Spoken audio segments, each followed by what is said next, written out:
Assalamualaikum warahmatullahi wabarakatuh. Nama saya Muhammad Ali dengan NPM 1119062, Fakultas Hukum Universitas Islam Jakarta tahun 2019. Dan saat ini saya akan memaparkan atau mempresentasikan hasil dari tugas-tugas makalah saya. Presentasi saya berjudul Tindak Pidana Merek dan Kaitannya dengan Tindak Pidana Ekonomi. Secara umum, hak kekayaan intelektual terdiri dari dua hal, yaitu hak kekayaan industri dan hak cipta. Hak kekayaan industri terdiri dari paten, merek, varietas tanaman, rahasia dagang, desain industri, dan desain tata letak sirkuit terpadu. Sedangkan hak cipta adalah hak eksklusif bagi pencipta atau penerima hak cipta untuk mengumumkan atau memperbanyak ciptaannya atau memberikan izin untuk itu dengan tidak mengurangi pembatasan-pembatasan menurut peraturan perundang-undangan yang berlaku. Bila berbicara mengenai merek, maka tidak akan lepas dari Undang-Undang Nomor 20 Tahun 2016 mengenai merek dan indikasi geografi, karena sudah sepatutnya merek sebagai sebuah bagian hukum kekayaan intelektual atau HKI sangat erat kaitannya dengan berbagai bidang. Salah satunya adalah bidang industri, perdagangan, dan investasi. Salah satu hak yang dilindungi dalam konsep HKI ialah merek atau trademark. Dalam konsep hak atas merek, maka kondisi tersebut menjadi alasan mempunyai hak tersebut, yaitu diberikannya suatu merek terhadap suatu produk tertentu untuk membedakan kualitas atau karakter atau ciri khas suatu produk dengan suatu produk yang sama. Adapun yang perlu diperhatikan yaitu ketika pendaftaran merek, biasanya merek didaftarkan pada suatu kelas barang tertentu, termasuk merek yang hendak pemilik daftarkan. Jika merek terdaftar pada kelas barang tertentu digunakan oleh pihak lain pada kelas barang yang sama dengan si pemilik, maka itu disebut dengan pelanggaran atas merek terdaftar.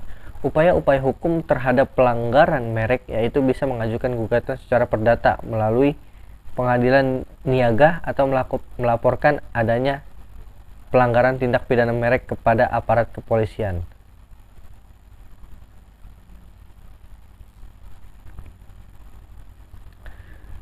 Selanjutnya kita akan membahas kaitan tindak pidana merek dengan tindak pidana ekonomi.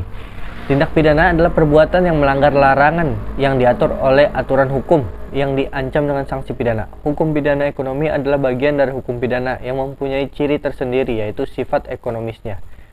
Merek dalam hukum terbagi menjadi dua, yaitu merek dagang dan merek jasa. Tindak pidana merek adalah delik aduan yang diatur dalam pasal 100, 101, dan 102 Undang-Undang Nomor 20 Tahun 2016 tentang merek dan indikasi geografis.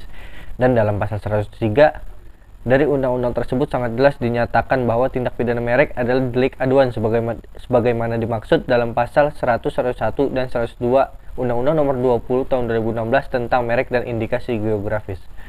Melalui Undang-Undang Nomor 20 Tahun 2016 pasal 100 membuktikan bahwa setiap orang yang memiliki usaha dan memiliki merek terdaftar akan terjaga dengan kepastian hukum untuk menghindari persamaan atau penyalahgunaan merek bagi pelaku usaha lainnya di Indonesia. Selanjutnya, unsur-unsur yang terdapat dalam tindak pidana merek. Dapat tidaknya suatu perbuatan pidana dihukum sangat tergantung pada terpenuhinya unsur-unsur tindak pidana itu sendiri. Unsur-unsur tindak pidana ini terbagi atas dua macam, yaitu unsur subjektif dan unsur objektif. Adapun yang termasuk dalam unsur-unsur subjektif adalah yang pertama, kesengajaan atau yang biasa kita kenal dengan dolus, dan yang kedua, kelalaian atau kulpa. Sedangkan yang dimaksud dengan unsur objektif adalah unsur yang terdapat di luar diri si pelaku, atau unsur-unsur objektif dari suatu tindak pidana itu adalah yang pertama, perbuatan yang melanggar hukum, yang kedua, akibat yang ditimbulkan dari membahayakan kepentingan orang lain, yang ketiga, keadaan-keadaan tertentu, yang keempat, kausalitas atau hubungan sebab akibat. Oke. Lanjut.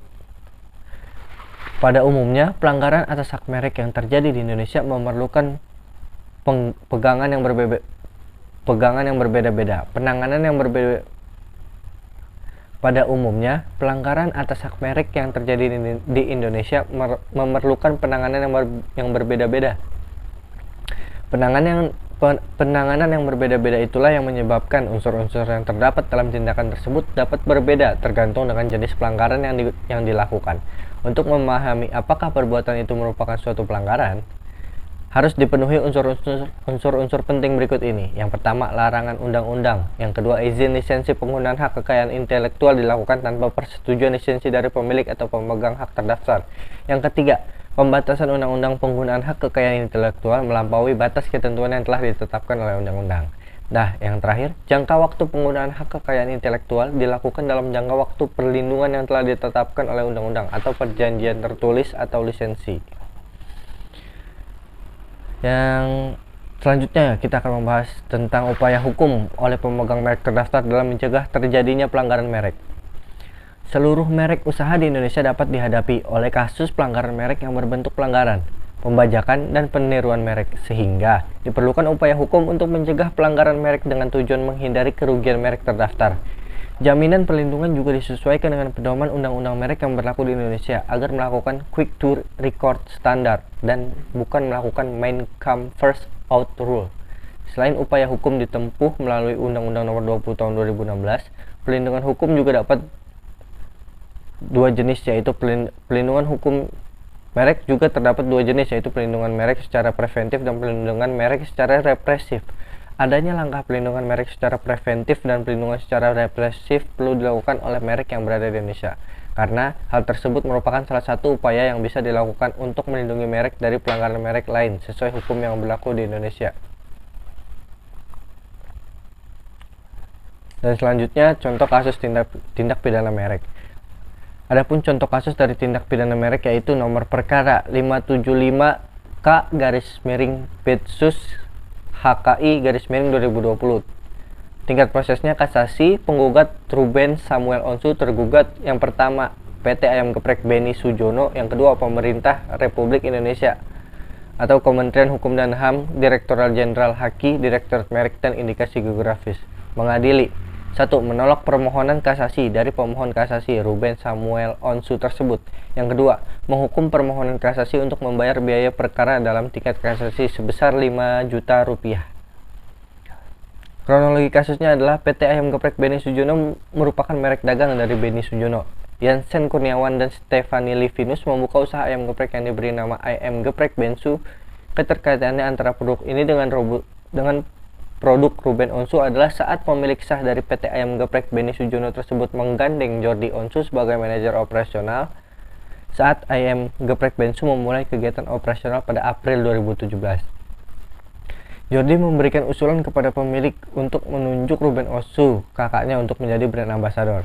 Setelah beberapa bulan, tepatnya bulan Agustus 2017, Ruben mengajak salah satu karyawan dari PT Ayam Geprek Beni Sujono untuk menjadi karyawannya. Ruben berencana mendirikan bisnis serupa dengan nama Geprek Bensu. Ruben juga melarang pemilik sah PT Ayam Geprek Beni Sujono untuk memakai nama Bensu pada usaha mereka. Pada tanggal 25 September 2018, Ruben Onsu melayangkan gugatan kepada PT Ayam Geprek Beni Sujono.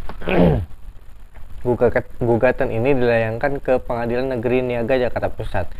Pengadilan Negeri Niaga Jakarta Pusat menolak gugatan tersebut dengan nomor perkara 48/Betsus HKI/merek/2018 Pengadilan Niaga Jakarta Pusat. Penolakan ini dikeluarkan pada 7 Februari 2019. Pihak Pengadilan Niaga Jakarta Pusat juga menyatakan bahwa penggugat rekonsepsi merupakan pemilik pertama sah sebagai pemilik PT Ayam Geprek Beni Sujono dengan merek Ayam Geprek Bensu Sedep Bener.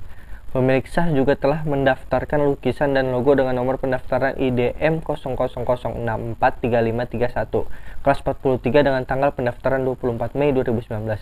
Nama pemilik PT Ayam Geprek Beni Sujono. Hal ini sebagai akibat hukum dari pendaftaran merek dagang Ayam Geprek Bensu Sedep Bener plus lukisan yang terlebih dahulu didaftarkan melalui Direktorat Jenderal Kekayaan Intelektual atau DJKI.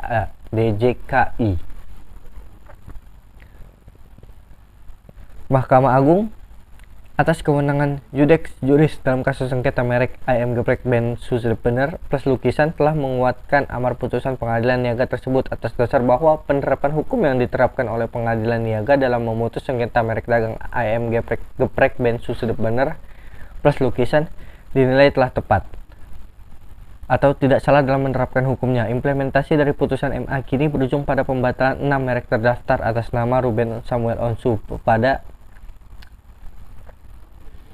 pada Kementerian Hukum dan HAM Republik Indonesia berdasarkan aturan pasal 92 ayat 1 Undang-Undang Merek dan Indikasi Geografis. Dapat disimpulkan bahwa setelah dilaksanakannya pembatalan pada 6 merek dagang terdaftar atas nama Ruben Samuel Onsu, maka atas 6 merek milik Ruben Samuel Onsu tersebut tidak lagi memiliki perlindungan hukum. Nah, sekian itu saja yang kiranya bisa saya sampaikan. Terima kasih. Assalamualaikum warahmatullahi wabarakatuh.